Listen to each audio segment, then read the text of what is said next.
দীর্ঘমেয়াদে এই ভাষা বা প্রতিবাদের ভাষা যদি এরকম হয় তাহলে গণতান্ত্রিক সংস্কৃতিকে ক্ষতিগ্রস্ত করবে কিনা এই দিয়ে আমরা শেষ করবো। দেখেন, উনি একটা কথা বলেছেন যে জুলাই সনদ ওনারা অক্ষরে অক্ষরে পালন করবেন। অক্ষরে অক্ষরে দরকার নাই। ওনারা যে রাষ্ট্র মেরামতের ৩১ দফা দিয়েছে ওই দফা অনুযায়ী সুপ্রিম কোর্টের মানে স্বাধীনতার কথা বলেছে, মানে স্বাধীন বিচার বিভাগের কথা বলেছে। এখন ওনারা এটা মানতেছেন না, এটা প্রতিশ্রুতি ভঙ্গ করেছে। আচ্ছা, ওনারা বলেছেন নির্বাচন ইশতেহার, না না জাকির আমার বলতেছেন ওনারা বলেছেন নির্বাচন ইশতেহারে, ওনারা বলেছেন নির্বাচন ইশতেহারে বলেছে স্বাধীন বিচার বিভাগের কথা, এখন মানতেছে না। ওনারা আপনার যে জুলাই সনদে কিন্তু স্বাধীন বিচার বিভাগের কথা ওনারা মানে মেনে নিয়ে এসেছেন। যখন অধ্যাদেশ করে ওই অধ্যাদেশকে ওয়েলকাম জানাইছেন। ইভেন ওনারা তো সবচেয়ে বেশি এখন দরদ দেখায় ৭২ সংবিধান অনুযায়ী। ৭২ সংবিধানের ২২ নং অনুচ্ছেদ অনুযায়ী বলা হয়েছে স্বাধীন বিচার বিভাগের কথা, সেটাও মানছেন না।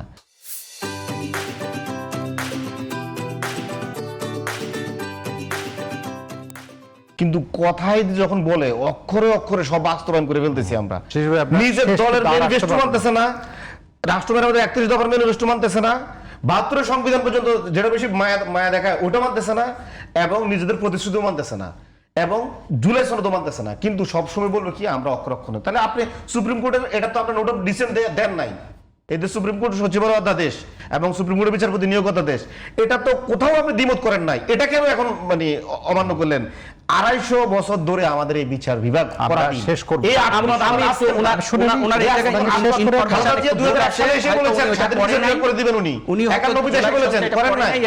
বিএনপি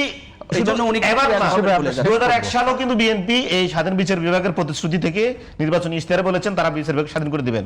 ২০০১ সালে প্রতিশ্রুতি ভঙ্গ করেছেন। ১৯৯১ ইলেকশনের আগেও বলেছেন খালেদা জিয়া উনি স্বাধীন বিচার বিভাগ করে দিবেন, ওই সময় প্রতিশ্রুতি ভঙ্গ করেছেন। বিএনপি কিন্তু এই প্রতিশ্রুতি ভঙ্গের মধ্যে দিয়ে যাচ্ছেন।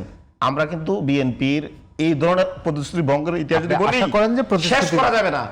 কিন্তু কথায় যখন বলবেন তখন বলবো যে আমরা অক্ষর অক্ষর পালন করব। আমি তো অক্ষর অক্ষর দরকার নাই, যা প্রতিশ্রুতি দিয়েছেন সেটুকু অন্তত রক্ষা করুন।